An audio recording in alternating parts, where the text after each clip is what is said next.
విచిత్రాల నిధి ఓ విధి విచిత్రాల నిధి వింత కథల సారథి ఆశ నిరాశల వారధి నిరంకుశ నిర్ణయాల నిర్దయవానిధి ఓ విధి విచిత్రాల నిధి ఓ విధి విచిత్రాల నిధి. దీపక్కి భార్గవికి మధ్య ఉద్యోగ సంబంధమే కాక వేరే సంబంధం ఉందని ఎవరైనా చెప్పారా లేక మీరే అనుకుంటున్నారా? నేనే అనుకుంటున్నాను. Please note this point your honour. Deepak మీద మీ అభిప్రాయం ఏమిటి? నమ్మించి మోసం చేస్తాడనుకోలేదు. ఇప్పటి సంగతి కాదు, అంతకు ముందు అతని మీద మంచి అభిప్రాయం ఉండేదా? మంచి మనిషే అనుకున్నాను. నలుగురు చెప్తే నమ్మాను. అందుకే అతను మా ఇంటికి వచ్చినా అతనితో కలిసి తిరిగినా భార్గవిని ఏమి అనేదాని కాదు. Please note this point your honour. చనిపోయింది కాబట్టి అతన్ని మీరు అనుమానిస్తున్నారు. కాదు, గర్భవతి అయింది కాబట్టి అనుమానిస్తున్నాను. భార్గవి కన్నా దీపక్ వయసులో పెద్ద. ఒక పెళ్లి కావాల్సిన పిల్ల అతనితో తిరగటం తప్పని మీకు అనిపించలేదా? అలా తిరుగుతుంటే తప్పుదారిలో వెళుతున్నామని మీరెప్పుడు మందలించలేదా? లేదు. ఎందుకని? దీపక్ మంచివాడనే నమ్మకంతోనా? భార్గవిని అతను పెళ్లి చేసుకుంటే మీ కుటుంబ ఆర్థిక పరిస్థితులు శాశ్వతంగా చక్కబడతాయనా? లేక మీరు చెప్పినా మీ కూతురు మీ మాట వినదనా? అవేమీ కాదు. అతని దగ్గర పనిచేస్తుంది కాబట్టి చెప్పినట్టు వినకపోతే ఉద్యోగం పోతుందన్న భయంతో మందలించలేదు. చనిపోయే ముందు చివరిసారిగా వాళ్ళిద్దరూ ఎప్పుడు కలిశారు? అతను మా ఇంటికి వచ్చి భార్గవిని తిట్టిపోయాడు. తప్పు నా కూతురుదే అనుకొని తర్వాత నేను కూడా క్షమాపణ చెప్పమన్నాను. అతనికి ఫోన్ చేసి వస్తున్నానని చెప్పి వెళ్ళింది. ఎన్ని గంటలకు వెళ్ళింది? సాయంత్రం వెళ్ళింది. తనంతట తానుగా వెళ్ళింది కానీ అతను వచ్చి తీసుకెళ్లలేదు, అవునా? అవును. తిరిగి ఎన్ని గంటలకు వచ్చింది? తిరిగి రాలేదు. అంటే భార్గవి దీపక్ని కలుసుకునేందుకు వెళ్ళిందని మాత్రమే మీకు తెలుసు. తరువాత వాళ్ళిద్దరూ ఎక్కడ కలుసుకున్నారో, ఎలా కలుసుకున్నారో, అసలు కలుసుకున్నారో లేదో కూడా మీకు తెలీదు. తెలీదు. Please note this point your honour. That's all your honour. Any re-examination? Yes, Your Honor.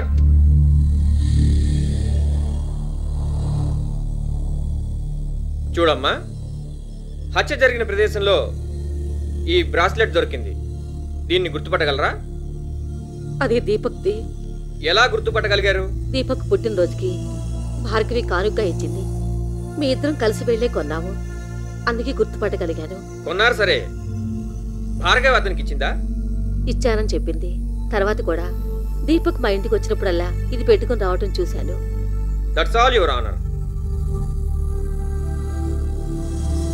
ఈ కేసు వచ్చే నెల 15వ తేదీకి వాయిదా వేయబడినది.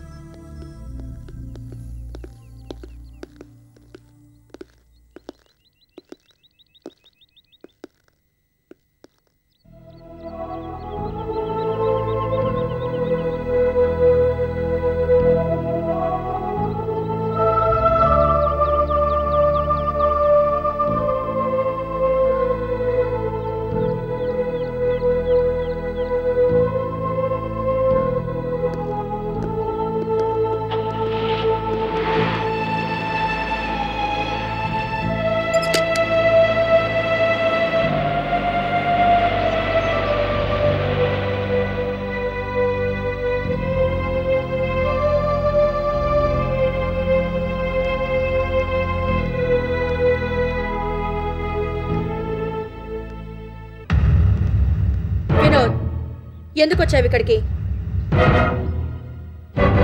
ఎందుకు వచ్చావని అడిగితే మాట్లాడవే. నేను మా నాన్న కోసం వచ్చాను. ఆ మాట అనడానికి సిగ్గులేదు? అంత సిగ్గుపడాల్సిన పని నేనేం చేశాను? తండ్రిని కలవడం సిగ్గుపడాల్సిన పనా? తండ్రి ఓ హంతకుడిని చూడ్డానికి వచ్చి ఏదో ఘనకార్యం చేసినట్టు మాట్లాడతావే. మా నాన్న హంతకుడు కాదు. కాకుండానే అరెస్ట్ చేశారా? అవన్నీ నీకే తెలియాలి. అసలు దీనంతటి కారణం నువ్వే. ఓ, ఈవిడ గారిని చూసా అంతలా రెచ్చిపోతున్నావు? మీ నాన్నని భార్గవి వెనకాల తిరగమన్నానా? భార్గవిని గర్భవతిని చేసి చంపి పారేయమన్నానా? ఆ మనిషి అలాంటివాడు, ఆ పెంపకం అలాంటిది. అలాంటి చిల్లర మనుషులతో నీకేం పని?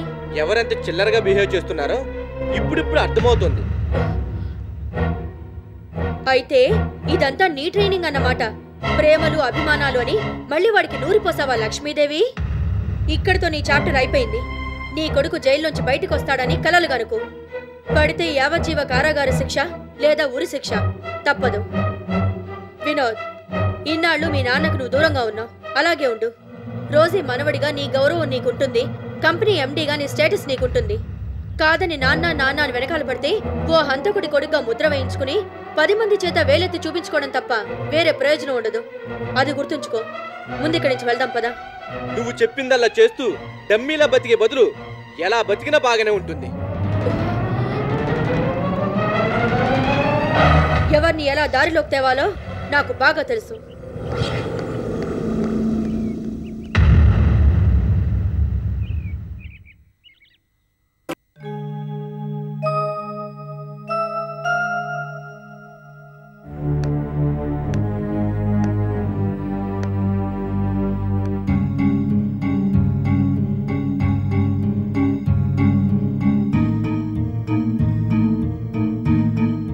మా ఇంటికి ఎందుకు వచ్చావు?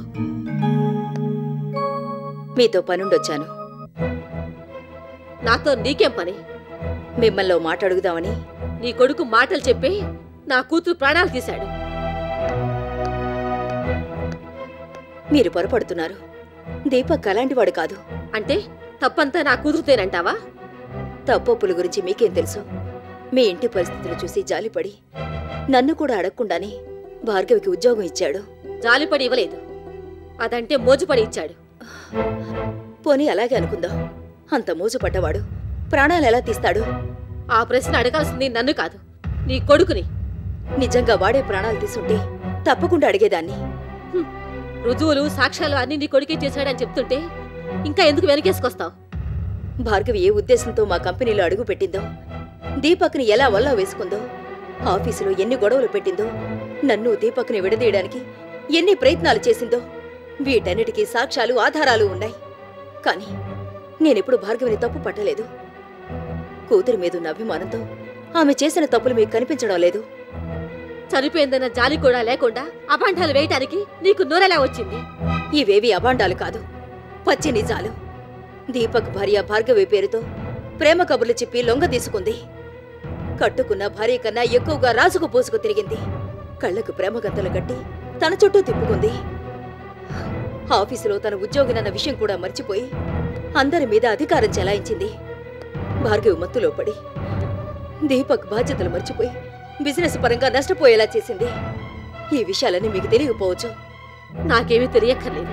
అయినా అందులో నా కూతురు తప్పేమీ లేదు. అతని దగ్గర పనిచేస్తుంది కాబట్టి అతను చెప్పినట్టల్లా చేసింది. అతనితో పాటు తిరిగింది. ఒక పెళ్లి కాని ఆడపిల్ల పరాయి మగవాడితో తిరుగుతుందని తెలిస్తే లోకం ఏమనుకుంటుందన్న జ్ఞానం కూడా లేకుండా తన వెంట తిప్పుకున్నాడు. బయట తిరుగులకు అలవాటు పడ్డాడు కనుక నా కూతురు కూడా అలాంటిదే అనుకొని ప్రమోషన్ ఇచ్చి కారు ఇచ్చి లొంగ తీసుకోవాలని చూశాడు. చివరికి దాన్ని మోసం చేసి ప్రాణాలు తీశాడు. నీ కొడుకు దుర్మార్గుడు, హంతకుడు. భార్గవి కనిపించడం లేదని మా ఇంటికి అడగడానికి వచ్చినప్పుడు కూడా దీపక్ దేవుడని పొగిడారు. అంతలా పొగిడిన మీరే కోర్టులో వాడికి వ్యతిరేకంగా ఎందుకు సాక్ష్యం చెప్పారు? ఎవరికి సమాధానం చెప్పాల్సిన అవసరం నాకు లేదు. కానీ నీ కొడుకు ఎంత దుర్మార్గుడో నీకు తెలియాలని చెప్తున్నాను. భార్గవి చనిపోయే వరకు నీ కొడుకు దేవుడనే నేను నమ్మాను. ఇంటికొస్తే ఆదరించాను, అభిమానించాను, గౌరవించాను. చనిపోయే నాటికి భార్గవి గర్భవతని తెలిసింది. భార్గవికి నీ కొడుకుతో తప్ప వేరే ఎవరితోనూ ఏ పరిచయాలు స్నేహాలు లేవు. అది గర్భవతి అయిందంటే అందుకు కారణం నీ కొడుకే. దాంతో నీ కొడుకు మీద నమ్మకం పోయింది. అంతలా నమ్మించి మోసం చేశాడు.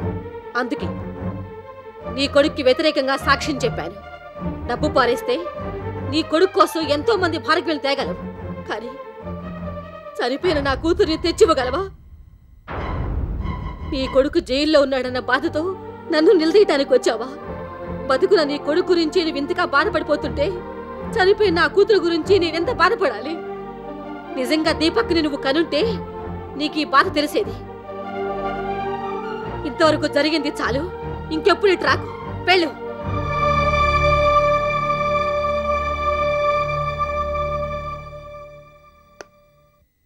చూడు, నేను భగవంతుణ్ణి ఒక్కటే కోరుకుంటున్నాను. నీ కొడుకు చేసిన మోసానికి అతనికి ఉరిశిక్ష పడాలి. అతని చావు నేను కళ్ళారా చూడాలి. అప్పుడే నాకు మనశ్శాంతి.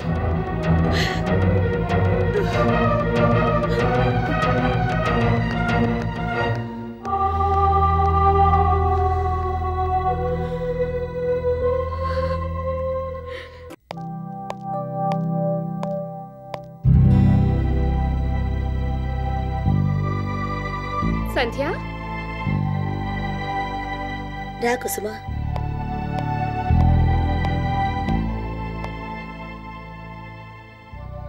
ఏమిటి సంధ్య అలా ఉన్నావు?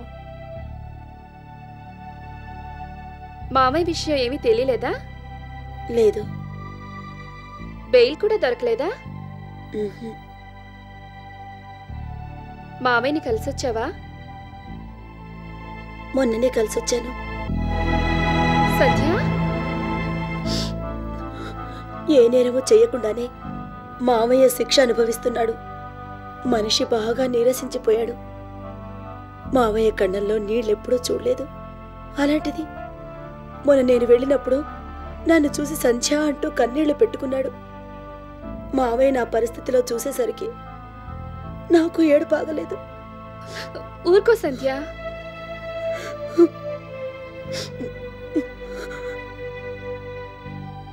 భార్గవిని మావయ్య హత్య చేయలేదని తెలుసు. మావయ్య నిర్దోషి అని తెలుసు. ఎవరో కావాలనే ఈ నేరం మావయ్య మీద మోపారు. అన్నీ తెలిసి కూడా ఎవరూ ఏమీ చేయలేకపోతున్నాం. మామయ్య బయటకొచ్చే అవకాశమే లేదా? ఏమీ కనిపించడం లేదు కుసుమ. రోజు రోజుకి కేసు మరింత బలపడుతోంది. మావయ్యకు అనుకూలంగా ఒక్క సాక్ష్యం కూడా లేదు. ఏం జరుగుతుందోనని భయంగా ఉంది. లాయర్ గారు ఏమన్నారు? ఆయన కూడా ఏమీ చెప్పలేకపోతున్నారు. అమ్మమ్మ ఎలా ఉంది? మావయ్యకి ఇలా జరిగాక ఆరోగ్యం మరింత పాడైపోయింది. మందుల కన్నా ముఖ్యంగా మనశ్శాంతి కావాలంటున్నారు డాక్టర్లు. కొడుకు జైల్లో ఉంటే ఏ తల్లి మనశ్శాంతిగా ఉండగలదు? ఎవరికి ఏ కష్టం వచ్చినా సహాయం చేసే అమ్మమ్మకి ఈవేళ మావయ్య జైల్లో ఉంటే ఎవ్వరూ ఏ సహాయం చేయలేకపోయారు. ఇప్పుడైనా మీ మావయ్యని చూడ్డానికి వినోద్ వచ్చాడా? వచ్చాడు. తండ్రిని చూడాలని ఎంతో ఆతృతగా వస్తే అది కూడా పడనివ్వలేదు రోజీ. దగ్గరుండి తీసుకెళ్లిపోయింది. కానీ వినోద్లో మాత్రం ఏదో మార్పు వచ్చినట్టుంది. మావయ్యని బయటకు తీసుకురావడానికి తన ప్రయత్నాలు తను చేస్తున్నాడు. ఎన్నాళ్ళు తండ్రికి దూరంగా ఉన్నాడు. నాన్నంటే ఏమిటో తెలుసుకుని దగ్గరికి వచ్చేసరికి మావయ్య జైల్లో ఉన్నాడు. తండ్రి కోసం వినోద్ పడుతున్న తపన చూస్తుంటే జాలనిపించింది. ఈ పరిస్థితిలోంచి ఎప్పటికి బయటపడతామో అర్థం కావడం లేదు. అన్నీ ఒక్కసారి వచ్చి పడ్డాయి. నువ్వెలా భరిస్తున్నావో ఏమో. ఏం చేస్తాం కుసుమ? 20లో 60 వయసొచ్చిందని విడాకుల దెబ్బ తగలడంతోనే నా మనసు చాలా వరకు గట్టిపడిపోయింది. మొదట్లో నేను ఏ కష్టం వచ్చినా భయపడిపోయేదాన్ని. ఇప్పుడు కష్టాలకు అలవాటు పడిపోయాను. సారీ సంధ్య. మీ మావయ్య విషయం ఏమైందా అని కనుక్కుందామని వచ్చి అన్నీ గుర్తుకు తెచ్చి నిన్ను బాధ పెట్టినట్టున్నాను. కొత్తగా నువ్వు బాధ పెట్టిందేమీ లేదు కుసుమ. ఇప్పుడు నేను బాధల్లోనే బతుకుతున్నాను.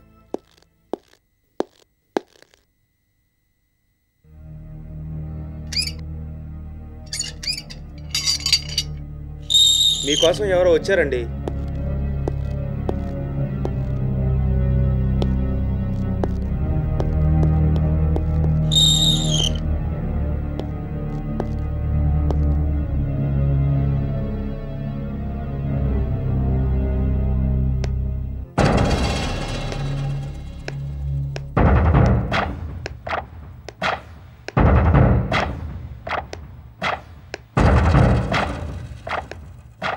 నువ్వా?